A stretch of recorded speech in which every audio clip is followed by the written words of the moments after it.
자기와의 대화를 하는 것 같기도 하고 힘든 경향이 있는데 오늘 이렇게 다들 이제 마스크를 착용해가지고 표정은 안 보이지만 얼굴과 얼굴을 대면할 수 있어가지고 오랜만에 좀 설레기도 하고 감사하기도 하고 합니다.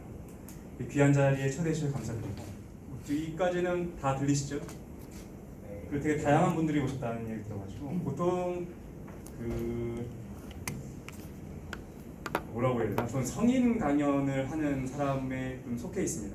고등학생들도 좀 많이 왔다는 얘기를 들었어요. 자기 의사가 아닐 거라는 생각이 드는데 분명히 누군가가 데리고 왔을 거라는 생각이 드는데 아니에요? 자기 의사가 왔어요? 거짓말하는 것 봐. 어쨌든 그래서 조금 어려울 것 같아서 그냥 편한 마음을 좀 들었으면 좋겠고 뭘 할까 좀 고민했습니다. 시간이 길지가 않더라고요. 강연을 한 50분 정도 질의응답을 뭐 10분에서 15분 정도 이렇게 요청하셨기 때문에 좀 자율적이긴 하지만 그래서 시간이 짧아요. 보통은 1시간 반에서 2시간 정도 강의를 하는데 그러다 보니까 좀 선명하고 그래도 좀 뭐라고 해야 되나 얻어갈 게 있는 강의를 해야 되겠다는 고민을 좀 많이 했습니다. 그렇지 않습니까? 먼 곳에서부터 오셨잖아요, 그죠? 자기 귀한 시간을 할애해가지고 여기까지 오셨는데 강사라는 사람이 막 쓸데없는 얘기하고 막 자기 얘기하고 그러면은 저 같으면 싫을 것 같아요. 그래서 제가 줄 수 있는 것 중에서 1시간, 한 50분 안에 제가 드릴 수 있는 가장 값진 게 뭔가 라는 생각을 한 끝에 제가 굉장히 좋아하는 개념이 하나 있습니다. 그래서 아까 보셨겠지만 영원회귀라는 개념이 있어요. 한국 사람들한테는 익숙하지 않습니다. 나 영원회귀에 대해서 들어봤어 라고 말하시는 분들은 이미 저를 아시는 분일 거예요. 그래서 한국 사회에서는 거의 영원회귀에 대한 거를 좀 대중화시킨 게 거의 정도. 왜냐면 저만 계속 이 얘기를 하고 다니거든요. 영원회귀에 대한 얘기를 하고 다녀가지고. 근데 또 별로 기대가 하나도 안 되죠. 영원회귀가 뭔지도 모르겠으니까 그 개념이 뭔데? 라는 생각이 들 수도 있는데 저는 인생에서 인간으로 태어나서 이 개념을 모르면 좀 아쉬운 점이 좀 많겠다라는 생각을 합니다. 그래서 오늘 50분 동안 할애된 거는 되게 단순해요. 영원회귀라고 하는 굉장히 낯선 네 음절의 단어가 뭘 의미하는지 그거 하나 얻어가는 게 이번 강연의 목표고 대학교 강연이 아니지 않습니까? 최대한 쉬운 언어로 흥미있게 좀 진행해 볼까 합니다. 여기 써있는 인문학적 사유와 성장 이거는 이제 주제는 아니고 목표예요. 오늘 별로 그럴 시간이 없지 않습니까? 인문학적 사유를 할 시간이 없어요. 직장생활도 바쁘고 학교 공부도 많고 숙제도 해야 되고 가정 살림도 해야 되고 회사에서 부장한테 까이기도 해야 되고 그러다 보니까 인문학이라는 것과는 멀어질 수밖에 없는 것 같습니다. 그래서 오랜만에 자기의 귀한 시간에 대해서 이렇게 오셨으니까 인문학에 대해서 오랜만에 같이 생각도 해보고 내적으로 성장했으면 좋겠다라는 생각에서 이걸 목표를 잡아봤습니다. 목표고 오늘의 주제는 사실 이겁니다. 어떻게 살 것인가가 오늘의 주제예요. 요즘도 고민합니다. 어떻게 살아야 되지? 라는 생각을 자꾸 하게 되는 거예요. 근데 생각해보면 매 순간 그랬다는 생각이 듭니다. 대학교 때도 그랬었고 직장생활 할 때도 그랬었고 지금도 마찬가지고 군대에 있을 때도 마찬가지고 어떻게 살아야 되는 거지? 라는 생각을 자꾸 했던 거예요. 그래서 오늘 어떻게 살 것인가에 대한 생각을 좀 같이 해볼 거고 요거를 그냥 제가 막 썰을 풀면 재미없습니다. 아까 말씀드렸던 영원회귀라고 하는 개념, 니체의 개념이거든요. 여러분 오늘 되게 잘 오신 겁니다. 어떻게 살 것인가에 대해서 생각할 수도 있고 또 동시에 뭐도 얻어갈 거냐면 니체는 이름은 엄청 들어봤지 않습니까? 신기하죠? 이름은 엄청 많이 들어봤는데 뭘 했는지 모르겠어요. 그래서 오늘 잘 오셨어요. 그래서 오늘 부수적으로 알아가게 될 거는 니체 개념 전체의 가장 핵심적인 개념이라고 할 수 있는 요 영혼회귀를 알아가시게 될 것이고 그럼으로써 이제 니체에 대해서도 좀 접근하실 수 있게 될 겁니다. 부수적으로 알아가는 거죠. 그리고 막 이런 것들도 알아가게 될 거예요. 부수적으로는 니체 하면은 우리가 자동적으로 나오는 게 뭐죠? 니체 하면 가장 유명한 신은 죽었다. 그죠? 도대체 무슨 의미인지 모르겠어요. 니체가 뭐 하는 사람이 신을 죽었다고 무슨 말 하는 거야? 생각이 드는데 우리가 고등학교 때 배웠었던 그 신은 죽었다의 의미가 뭔지까지도 자연스럽게 알게 될 겁니다. 그리고 뭐 초인 사상 이런 것도 들어갔죠. 초인이 뭐야? 근데 그것도 자연스럽게 뭔지 알게 될 거고. 그러니까 저는 니체 사상이 굉장히 정리가 되지 않고 실제로도 굉장히 방대하지만 그거 전체를 관통하는 가장 중요한 개념이 영원회귀라고 생각해요. 근데 그건 우리는 니체를 알기 위해서 여기 모인 게 아닙니까? 그 개념을 알므로써 어떻게 살 것인가? 한번 돌이켜보게 될 겁니다. 서두가 너무 길었는데 바로 진행하기 전에 자기소개를 이제 관장님께서 해주셨는데 그래도 좀 스스로 하는 게 예의인 것 같아서 자기소개를 간단하게 한 다음에 도대체 얘가 도대체 뭐 하는 애길래 이런 강의를 하는가 좀 잠깐 자기소개하는 시간을 가져볼까 합니다. 아까 말씀해 주셨던 것처럼 가장 많이 알려진 책은 저 책입니다. 지적 대화를 위한 넓고 얕은 지식, 보통 줄여서 지대너볕이라고 부르는 책이 가장 많이 알려져 있고 한집 걸러서 한 집에 있다라는 책이고 실제로 많이 팔렸어요. 양적으로는. 그래서 최근에는 어떻게 됐는지 모르겠는데 작년인가 재작년에 알라딘인지 교본인지 기억은 안 나는데 대형 서점에서 지난 20년간 가장 많이 팔린 책 10권을 꼽았는데 지네너베앗이 한 10위 정도 했습니다. 더 올라가 있고 많이 팔렸어요. 그래서 한때는 이렇게 팔릴 책이 아닌데 걱정도 많이 했었는데 그래서 어쨌든 많이 사랑해 주신 책입니다. 이 책 각각은 많이 팔린 이유가 사실은 여러 가지 분석이 있겠지만 전 개인적으로 이런 책은 많아요. 다양한 지식들을 막 이렇게 정리해준 책, 나열해준 책은 손쉽게 구할 수 있습니다. 근데 이 책의 특징은 다양한 지식을 얘기하고 있지 않아요. 그러니까 1권 같은 경우에는 현실 세계를 다루죠. 역사, 경제, 정치, 사회, 윤리를 다루고 현실 넘어 2권에서는 철학, 과학, 예술, 종교, 신비를 다루는데 이 책에서의 핵심은 그 다양한 지식이 아닙니다. 전 다양한 지식에 관심 없어요. 이 책의 핵심은 이 다양하게 보이는 지식들의 근본 구조를 얘기하고 있죠. 실제로는. 그러니까 1권 같은 경우에는 역사, 경제, 정치, 사회, 윤리 고등학생들은 그렇게 느낄걸요? 저도 고등학교 때 그렇게 느꼈어요. 야, 이것들이 다 독립되어 있는 학문인가 보다 라고 생각했습니다. 당연한 얘기 아니야? 라고 생각할 수도 있는데 아닙니다. 실제로는 굉장히 유기적으로 연결되어 있는 거죠. 그래서 이 역사서부터 이제 윤리까지 이르는 내용들을 되게 단순화시켰죠. 그래서 한 가지, 계급 갈등이라는 걸로 설명하고 있습니다. 그러니까 지배자의 세계와 피지배자의 세계가 어떻게 대결하면서 경제적으로는 어떻게 됐고 권력을 어떻게 만들었고 그것이 역사를 어떻게 만들어서 정치는 뭘 의미하고 이거를 이제 이해하게끔 만드는 거죠. 이건도 마찬가지예요. 철학, 과학, 예술, 종교, 신비 달라 보이죠. 그런데 실제로는 내적인 구조를 갖고 있습니다. 진리에 대한 입장으로 나눌 수 있습니다. 과학도 마찬가지고 예술도 마찬가지고 그래서 이 책은 이제 그 구조를 설명했기 때문에 많은 분들이 좋아해 주셨던 거죠. 근데 아까 말씀드렸던 것처럼 많은 지식을 잘 정리한 작가로 알려져 있지만 실제로는 많은 지식은 별로 관심 없어요. 제가 이 지식들을 정리했던 이유는 사실 마지막에 있는 주제 때문이었습니다. 마지막 주제가 뭐냐면 신비거든요. 그러니까 제 삶 전체에서 유일한 궁금증은 그냥 신비였어요. 신비면 뭐 미스테리냐, UFO냐.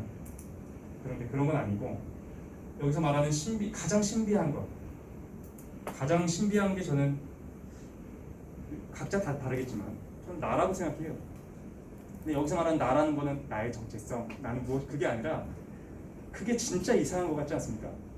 거기 여러분이라고 하면 이것도 복수가 되니까 너라고 얘기할 수밖에 없는데 거기 너예요. 왜 거기 네가 있습니까? 이상하지 않습니까? 앞사람한테서 눈을 뜨고서 볼 수도 있잖아요, 그죠? 세상을 아니면 옆에 있는 사람한테서 눈을 뜨고서 볼 수도 있죠. 아니면 지금 건너편에 있는 최 사장한테서 눈을 뜨고서 세상을 볼 수도 있었는데 그런 게 아니라 왜 무수히 많은 사람들 중에서 왜 너는 거기에 앉아 있나요? 왜 거기서 눈을 떴죠?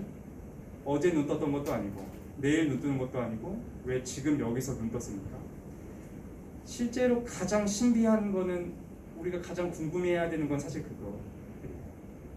왜 내가 여기서 눈 떴는가? 그래서 사실 그거에 관심이 가장 많았고 오늘 그 얘기를 다 할 수는 없으니까 사실 그거에 관심이 많았습니다. 그래서 이렇게 생각했던 거죠. 역사부터 시작해서 철학, 과학, 종교를 지나면 우리가 결국에 가서 신비에 대한 얘기를 할 수 있다. 그래서 뭐 신비에 대한 파트를 적은 건데 막상 많은 분들이 잘 안 읽었어요. 뭐 신비 파트를. 왜냐면 작가의 역량 때문이라고 생각합니다. 작가가 능력이 없으면 어렵게 쓰게 돼요. 그러니까 이때까지만 2014년이죠. 그래서 오래전인데 그때까지만 해도 저 스스로가 그 신비에 대한 내용이 정리가 안 돼 있었던 것 같아요. 그러니까 대충은 알겠는데 그래서 너무 어렵게 썼기 때문에 많은 분들이 거기까지는 별로 잘 읽지도 않고 별로 중요하지 않나 보다라고 생각하셨던 것 같아요. 그래서 마음속에 항상 남아 있었죠.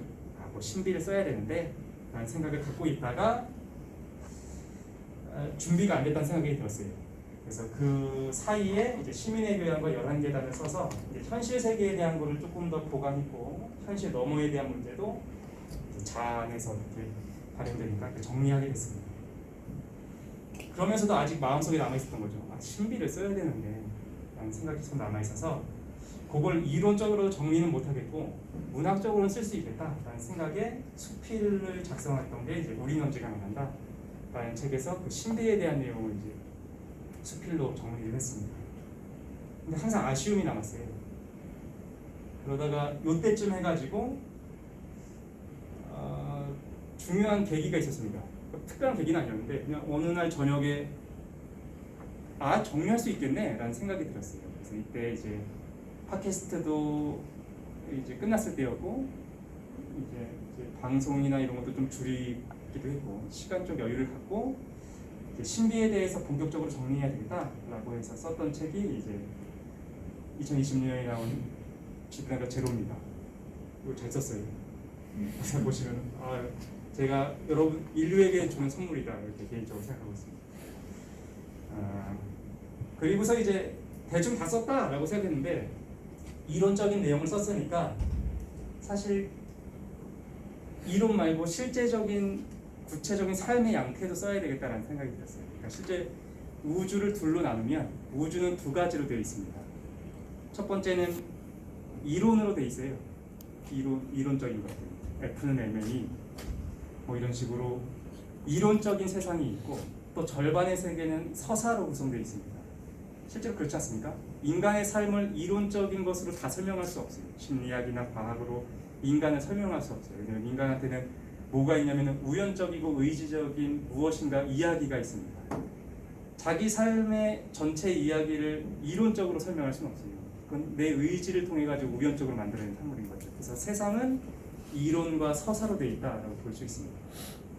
그래서 이론적인 왁구는 맞췄으니까 이제 서사, 그거에 대응하는 서사를 써야 되겠다라고 생각해서 이제 올해 초에 나온 책이 이제 소설 이제 소나라는 책으로 나와 있습니다. 대충 이런 작가라고 해요. 그래서 요거 좀 소개를 해야 제가 저런 얘기를 왜 하는구나를 아실 것 같아가지고 그래서 오늘 어떤 얘기를 할까 고민하다가 제 책 중에서 이제 제 팬분들은 가장 좋아해 주시는 책이 11계단입니다.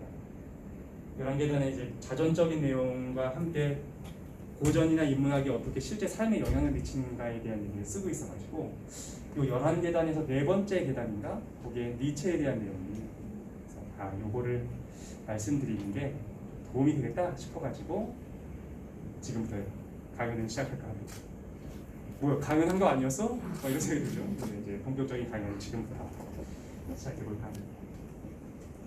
뭐 정리하면 그거예요. 정리를 또 안 해드리면 좀 서운하니까 그냥 이 최 사장이라는 작가는 그 신비, 자아의 문제에 관심이 많은 그냥 작가다 정도로 정리하면 될 것 같고 오늘의 주제는 그래서 그겁니다. 어떻게 살 것인가? 저는 솔직히 여러분들한테 관심 없어요. 니네가 어떻게 살든 저한테는 아무 관심도 없습니다.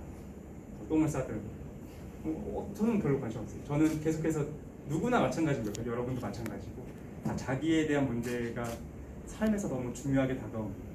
그렇지 않습니까? 매 순간 고민하죠. 어떻게 살아야 되나.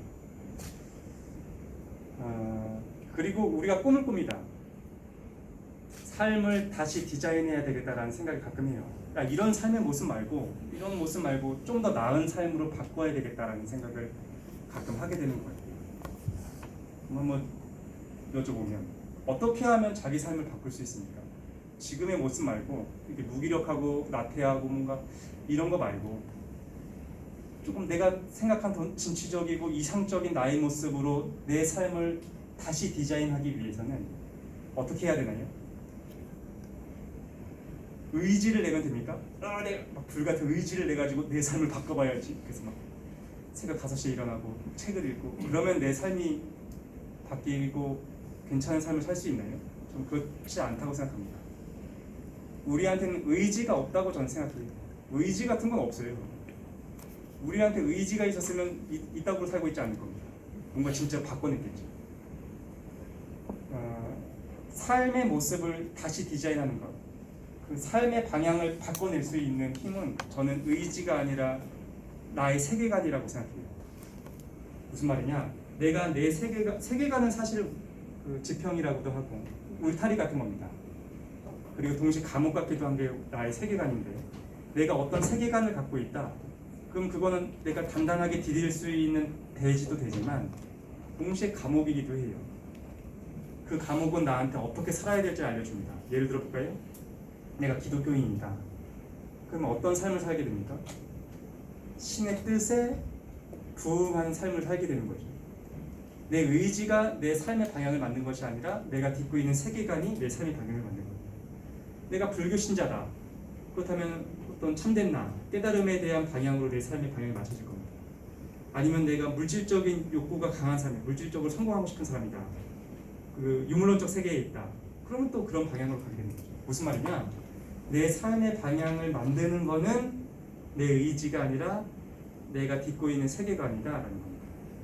내가 만약에 다른 내 삶을 만들어내고 싶다면 세계관을 바꿀 수밖에 없어요. 내가 딛고 있는 요 작은 세상에서 뛰어나가서 다른 세계에 첫 발을 디딜 때 비로소 다른 삶을 살 수 있겠구나 라고 할 수 있다는 거죠. 이 얘기를 왜 하느냐?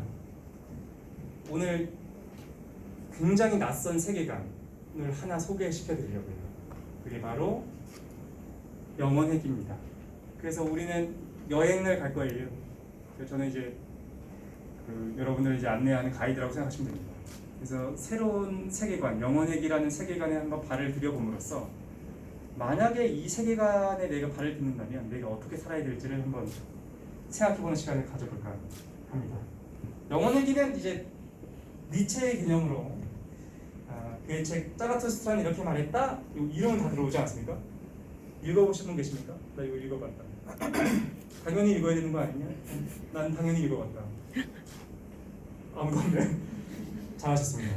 어차피 읽어봤자 이해가 안 돼요. 여러 가지 이유가 있습니다. 이게 안 읽히거든요. 막상 짜라투스트란 읽기마다 총 4부로 돼 있고 일부가 짧은 건 16개, 긴 건 한 22개. 그러니까 소주제로 해만 80개 정도의 소주제로 되어 있는 책인데 이거 유명하게 읽어봐야지 하고 읽는 순간 안 읽혀요. 안 읽히는 이유는 내가 가방끈이 짧아서거나 교양이 없어서가 아니라 이게 비유로 되어 있기 때문입니다. 두 가지 이유 때문인데, 첫 번째는 비유로 썼어요. 니체가. 그래서 뭐 독수리가 나오고 뱀이 나오고 막 동굴이 나오고 이게 뭔 소리를 하는지 알 수가 없다는 거죠. 그러니까 이제 함축적인 시 같다라고 보시면 되고, 두 번째는 서구 철학의 배경 아래서 쓴 책이에요. 우리는 동양인 아닙니까? 실제로는 서구화된 동양인이긴 하지만 서구 철학에 대해서 우리는 몰라요. 그러니까 맥락을 모르니까 모르는 거다 보시면 됩니다. 그래서 잘 안 읽혀요. 그러니까 오늘 도움이 되실 겁니다. 영혼회귀 얘기를 좀 듣고 나면 이런 내용이네 라고 좀 아실 것 같은데, 니체 얘기부터 좀 한 다음에 짜라투스트라는 이렇게 말했다 얘기를 간단하게 해드릴게요. 니체 이름만 우리가 잔뜩 알고 있는 이 철학자는 대충 1844년에 독일에서 태어나게 됩니다. 1844년에 태어나서 그게 상징적인 때 죽어요. 1900년에 딱 죽거든요. 그러니까 니체를 우리가 평가할 때 근대라는 시대의 문을 닫고 현대를 연 철학자로 평가를 많이 하는데 실제 흥미롭죠. 그러니까 이제 딱 1900년에 딱 죽어서 이제 상징적인 의미를 갖고 있는데, 태어났을 때 이제 5살쯤 되면 그 아버지가 루터교 목사였어요. 되게 금욕적이고 되게 종교적인 집안 분위기에서 아버지가 태어났는데, 아버지가 한 5살 때 돌아가십니다. 그래서 어머니랑 누이 동생이랑 이제 그 이모들하고 외할머니 댁에서 자라게 돼요. 그러면서 다 여성만 있는 곳에서 자라다 보니까 나중에 이제 여성 편력이나 이런 것들이 생기게 되는데, 어쨌든 굉장히 똑똑한 학생이었습니다. 어릴 때부터 고전 문학에 굉장히 조예가 깊었어요. 암기력도 굉장하고, 여기서 이제 고전 문학이면 이제 서구를 중심으로 하니까 그리스 로마 신화 같은 겁니다. 그런 거에 대해서 너무 빠삭하게 잘 알고 얘가 다 외우는 거예요. 그래서 똑똑해가지고 이제 대학을 들어가는데, 나중에 한 25살이 되면 스위스 바젤 대학의 교수로 초빙되게 됩니다. 그때 이제 그 학사학위밖에 없었는데 워낙 그 고전 문학에 대해서 잘 알고 있어가지고 금방 데리고 가게 된 거죠. 그런데 대학 교수 생활을 오래 하진 못해요.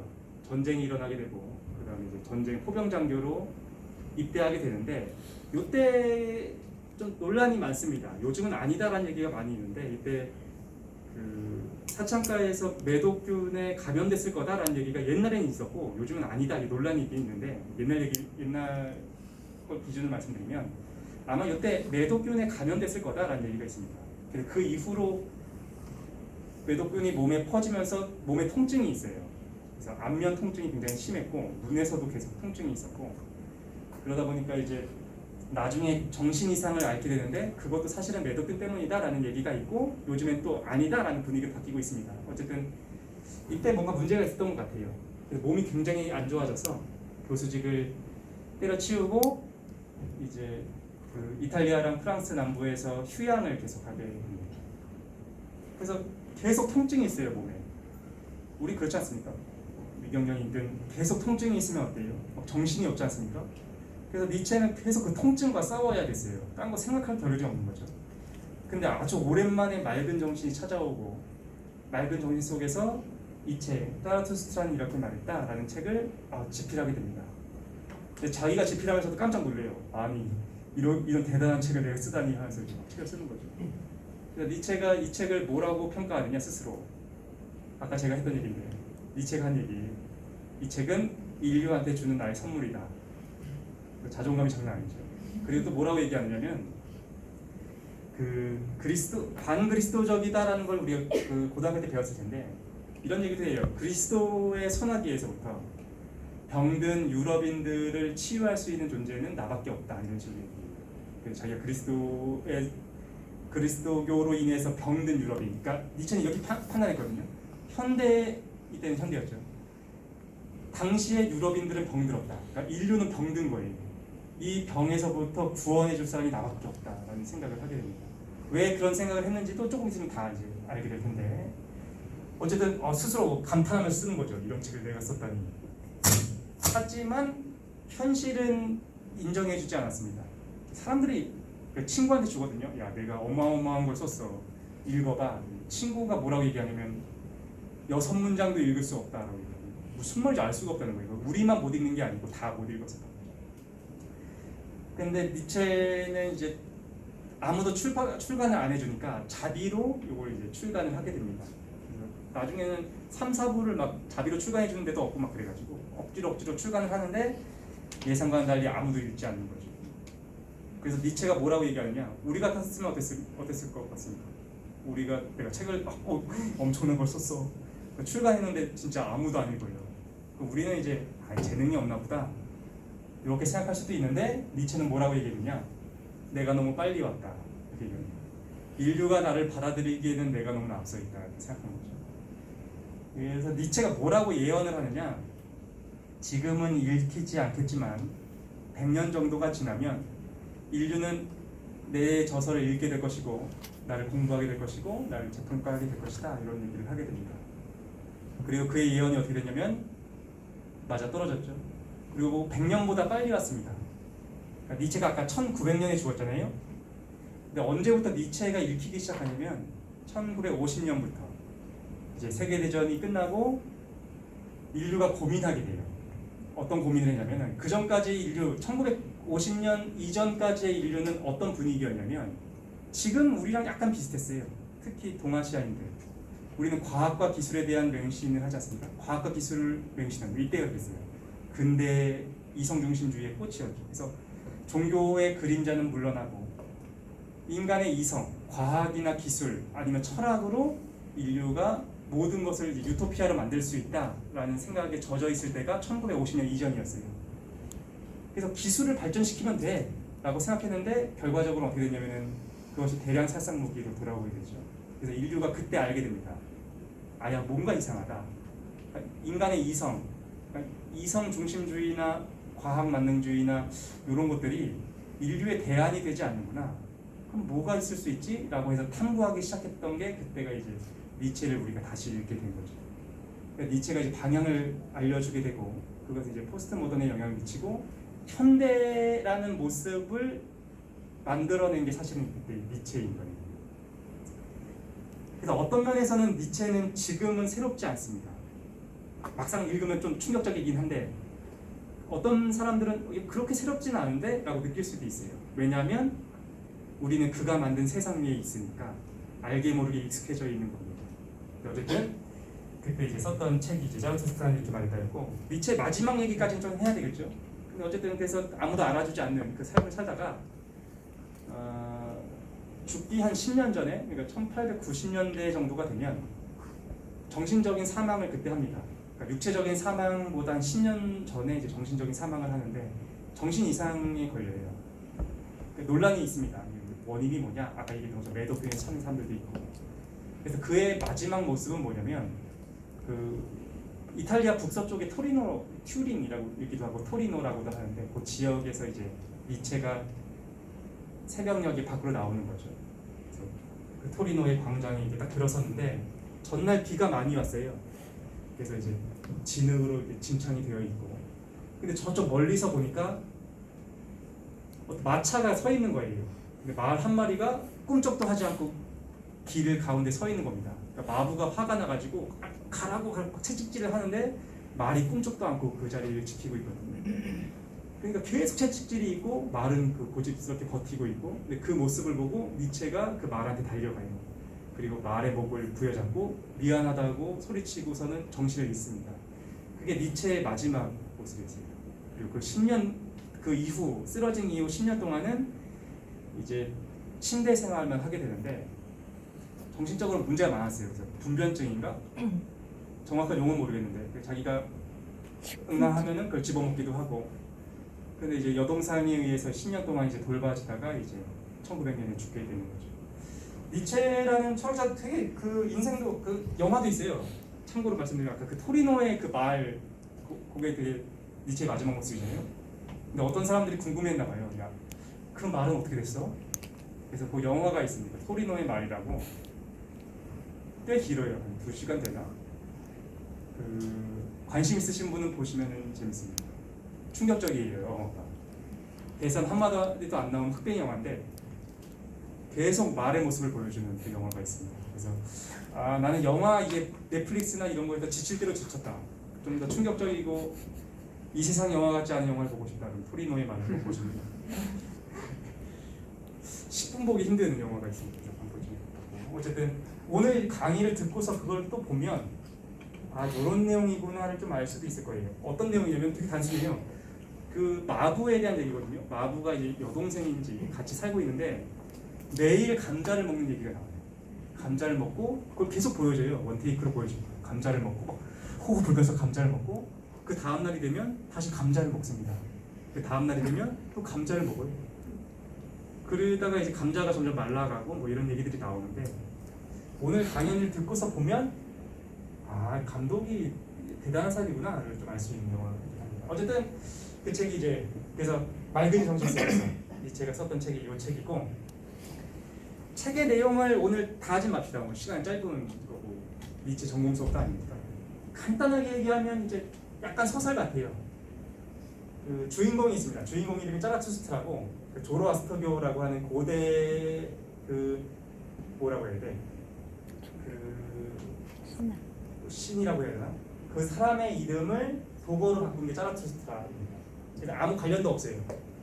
근데 이제 한 40살 정도가 된 짜라투스트라가 자신의 고향과 호수를 떠나서 산으로 올라갑니다. 그래서 10년 동안 동굴 속에 머물면서 깊은 고독과 내면으로의 침잠 속에서 깨우침을 얻게 돼요.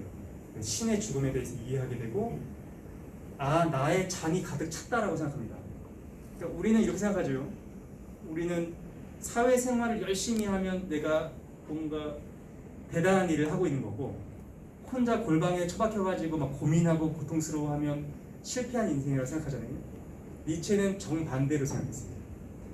실제로 우리를 충만하게 하는 것, 나의 빈잔을 가득 채워 넣는 것은 그 시간이라는 거죠. 고통스러워하고 내면으로 침잠하는 그 시간 동안 나는 진리에 가까워지고 내 잔이 차오른다는 겁니다. 잔이 찼으면 어떻게 되죠? 비워내야죠. 몰락의 길을 걸어야 됩니다. 그것이 세상에 나오는 거라고 생각했습니다. 그래서 10년 동안의 고독 속에서 자라투스트라가 내면이 가득 찬 걸 알게 됩니다. 이 가득 찬 잔을 비워야겠다 생각에 도로 산을 내려와요. 거기서 이상한 사람을 만나가지고 신의 죽음을 들었냐? 이런 얘기도 하고, 그래서 마을에 도착합니다. 마을의 이름은 얼룩소라는 마을이에요. 거기서 자신이 깨우쳤던 내용들을 설파하는 게 주요 내용이다 라고 보시면 됩니다. 오늘 하게 될 영혼회귀라는 개념은 요 책에서 이 단어가 나오진 않아요.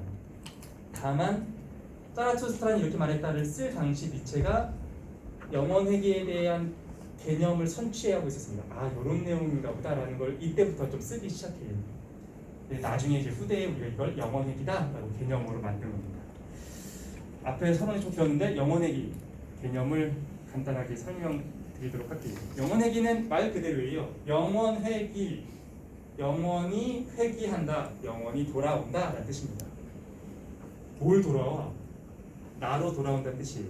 영원한 시간 동안 나로 돌아온다 라는 뜻이고, 조금 더 쉽게 얘기하면 사후관이라고 보시면 됩니다. 누구나 사후관을 갖고 있죠. 어떤 사후관이 있죠? 우리 죽으면 어떻게 됩니까? 죽으면 어떻게 되죠? 죽으면 뭐 아무것도 없지. 저희 아버지가 맨날 하셨던 말씀이 그거였는데, 죽으면 아무것도 없으면 논리적으로 몇 가지 안 됩니다. 종교들이 다양하고 사후관이 다양할 것 같지만 논리적으로는 세 가지 사후관밖에 없어요. 첫 번째 사후관은 그거죠. 내가 잘 살다가 100년 살았어요. 어느 날 딱 죽었다. 그러면 육체는 죽지만 영혼, 정신, 마음, 일종의 뭔가가 남아서, 비물질적인 것이 남아서 계속해서 뭐 천국에 가든 지옥에 가든 시간의 흐름을 계속 경험한다라는 입장이 있습니다. 대표적인 종교가 뭐죠? 기독교인 거죠. 이슬람, 유대교도 포함됩니다. 그래서 사실 같은 종교죠. 구약의 하나님을 믿는. 그래서 이런 세계관을 갖고 있는 종교를 아브라함 계열의 종교라고 해요. 아브라함이 문제였죠. 되게 독특한 인물이에요. 아브라함 때문에 세 가지 종교가 나온 거잖아요. 유대교도 나오고 이제 이슬람도 나오고, 그 다음에 그리스도교가 나와서 개신교 나오고 막 가톨릭으로 나오고, 지금 전 세계 60%를 차지하고 있는 거죠. 첫 번째 세계관입니다. 흥미롭죠. 지금 인류가 이제 80억을 넘어가지고 이제 곧 90억으로 가고 있는데, 이 80억의 인구 중에서 6분의 아니죠. 10분의 6, 7은 죽은 다음에 뭔가 계속 시간적 경험을 하는구나 라는 세계관을 갖고 있다는 겁니다. 두 번째 세계관은 뭐가 있죠? 윤회하는 게 있죠. 내가 살다가 죽으면 이게 끝이 아니에요. 그러면은 다시 돌아옵니다.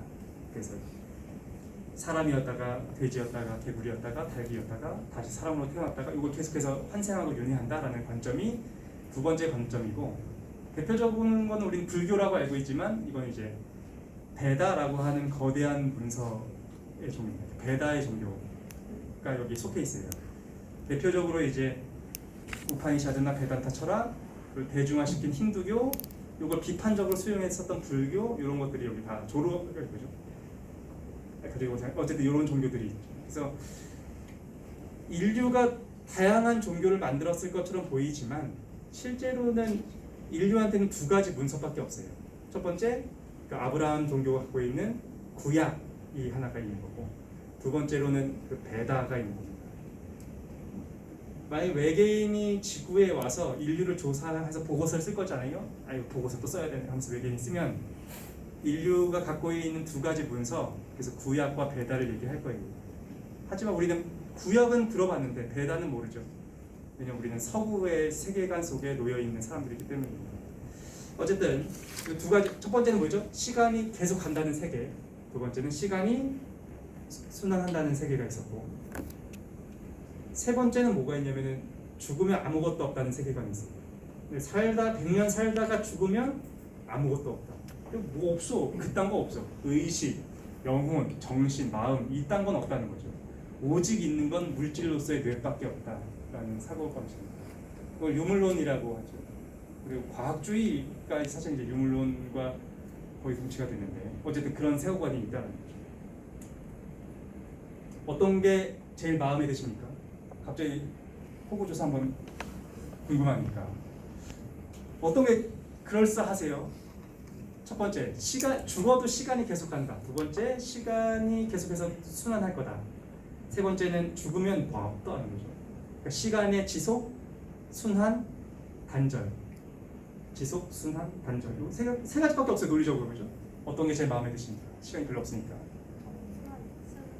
거서만 지속, 여기 마음에 든다. 지옥이나 천국이나 뭔가가 있겠지. 왜 이렇게 없어? 일곱 명, 다섯 여섯 명밖에 안 되네. 순환, 윤회할 것 같아. 이야, 이렇게 많아요? 생각보다 많네. 무슨 말도 안 되는 소리야. 죽으면 아무것도 없어. 아, 맞군요. 유물론자도 엄청 많네. 나는 한 가지를 더 알고 있다. 내가 한 번도 얘기하지 않았지만 오늘 여기서 천기를 누설해주마. 내가 답을 알고 있다. 하나 더 있다. 있습니까? 논리적으로 가능하지가 않죠. 세 가지밖에 안 되고. 근데 니체가 아니야, 하나가 더 있는 것 같아 라고서 우리한테 제안한 게 영혼회귀라고 보셔도 될 것 같아요. 영혼회귀는 그거죠. 내가 죽으면 어떻게 되느냐, 다시 돌아온다는 거죠. 나한테 돌아온다는 겁니다. 약간 불교랑 똑같네. 불교도 다시 태어나는 거잖아. 근데 차이가 있어요. 불교는 다른 걸로 태어나는데 영혼회귀는 나로 태어난다고요. 내가 태어나서 살다가 죽으면 다시 나로 온다고요. 그리고 다시 나로 오고. 요게 잘 감이 안 올 수도 있으니까 예를 한번 들어보도록 합시다. 되게 이제 춘천에서 태어난 XC를 예로 한번 들어볼게요. 그리고 한국 아직 살아계신 분들 중에서 가장 많은 숫자를 차지하고 있는 58년 개띠가 가장 많습니다. 알고 계신가요? 우리 여기 계신 분들 중에서는 부모님 나이보다 더 많을 수도 있겠네. 58년 개띠면 65 정도가 됐을 텐데 엄청 많아요. 90만 명 정도 됩니다. 지금 태어나고 있는 아이들 숫자가 한 25만 명 되지 않습니까? 그러니까 인구 수도 엄청나게 차이 나는데 68년 개띠 1968년에 태어난 XC를 사례로 들어서 영혼회귀가 어떻게 진행되는지를 잠깐 보면, XC가 태어난 거죠. 춘천에서 68년에 딱 태어난 거예요. 이 인구가 너무 많은 겁니다. 95만 명이나 되는 거예요. 인구가 많으니까 막 이리 치고 저리 치면서 막 초등학교, 중학교, 고등학교를 보냅니다. 그리고 인구가 많으면 사회 기반 시설을 팽창시키거든요.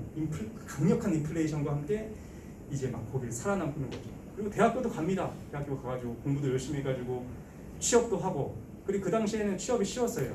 IMF 이전에는 원서만 넣어도, 학점이 안 좋아도 원서만 넣으면 취업되는 그런 시점이었죠. 사회 전체가 이제 계속해서 성장하고 있으니까. 그래서 이제 사랑하는 이제 아내도 만나고 잘 살고 있었는데 이제 40살쯤 되면 97년에 IMF가 옵니다. 너무 힘들었어요. 그때 이제 사람들이 막 이제 기업이 무너지기 시작하고 회사를 잘릴 뻔도 했지만 그래도 잘 다녔습니다. 열심히 다녔어요. 그러니까 2008년이 되면 금융위기가 한 번 더 오죠. 그것도 잘 견뎌냈습니다. 그리고 어느 순간 되니까 은퇴 시간이 온 거예요. 그래서 은퇴를 하고 이제 시간을 보내고 있다가 오늘 보니까 한림대학교에서 이상 강의를 하나 한다는 거예요. 최 사장이라는 애가 와가지고 강의를 한다. 그래서 무슨 사장인가? 해가지고 강의에 참석합니다. 그래서 그래 무슨 얘기를 하나, 경제에 대한 얘기를 하나 했더니 영혼의 말도 안 되는 얘기를 하는 거죠. 그래서 그걸 들으면서 그럴 수도 있겠다라는 생각을 하게 됩니다. 그리고 강연이 끝나고 집으로 돌아가겠죠. 그래가지고 사랑하는 이제 자식들 그리고 손자 손녀를 보면서 남은 인생을 잘 살아가요. 그리고 이제 죽음의 시간이 다가옵니다. 그리고 어느 순간부터는 계속해서 침대에 누워서 생활을 하게 되는 거죠. 돌이켜보니까 좋은 인생이었던 것 같아요. 아쉬움도 남고 후회도 남지만 괜찮은 인생이었다는 생각이 듭니다. 그리고 눈을 감고 이제 죽음을 맞이하게 되는 거죠. 영혼회귀에 따르면 XC는 어떻게 됩니까? 나로 돌아온다고요. 나 자신으로. 그래서 1968년에 XC로 다시 돌아온 겁니다. 눈을 떴더니 인구가 너무 많은 거예요. 95만 명이나 되는 거죠. 이리저리 치우면서 계속해서 살아가게 됩니다. 중학교, 고등학교를 보내고 대학교도 입학하게 되는 거죠. 그 사회 전체가 계속해서 인플레이션이 발생하고 성장하게 됩니다. 그리고 이제 취업도 하게 되고 배우자도 만나게 돼요. 그러다가 97년이 되면 IMF를 맞게 됩니다. 힘들었어요. 기업들이 도산하고 그것도 잘 견뎌내고 2008년이 되면 금융위기를 맞지만 그것도 잘 견뎌내게 됩니다. 그리고 은퇴를 하게 되죠. 그리고 은퇴 시간을 보내고 있어